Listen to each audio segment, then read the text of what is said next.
Guyabano leaves. Guyabano leaves and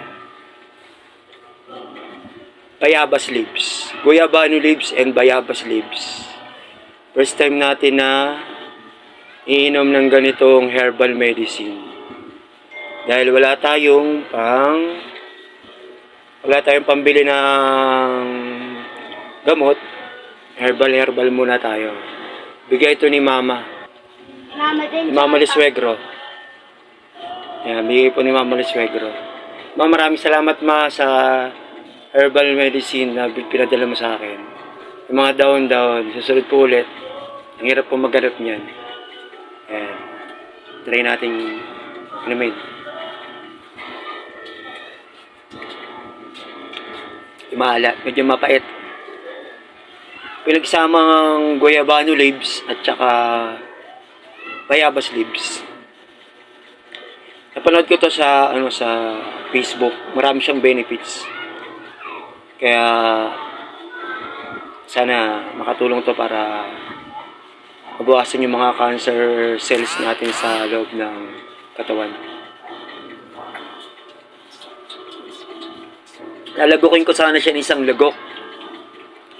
Kung sakasakali na malamig na, mainit pa.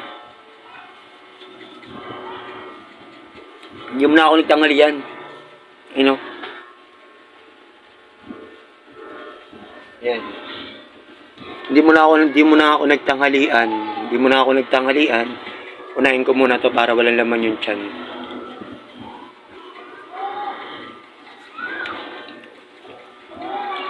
Tanghalian naman natin, ang ulam natin sa tanghalian. Malunggay, sinabuang isda. Pero pinarito mo na isda bago sinabuan. Ng malunggay at saka dahon ng dahon yata ng bayabas yun. With kamatis. Yan, kunti na lang siya.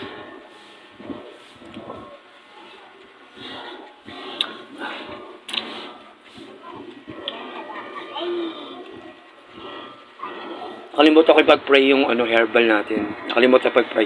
Susunod, bago ko siya inumin, ipag-pray ko muna para double benefits ang meron sa herbal natin. Nakapagpagaling na, may basbas ba siya ni Lord? Limutan ko. Susunod.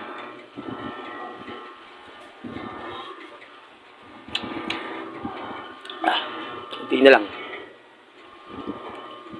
Tapos after kung uminom nito, medyo papahinga muna tayo ng mga 10 to 15 minutes bago kumain para yung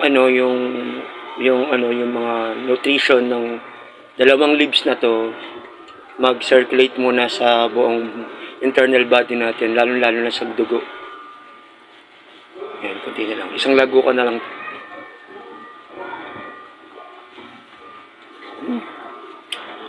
Done. Araw-araw ganito, 3 times a day. Yan yung kasi yung napanood ko sa Facebook. At yan din yung turo ng ibang nagko-comment sa mga post ko sa video. Colon cancer stage 4A, laban lang.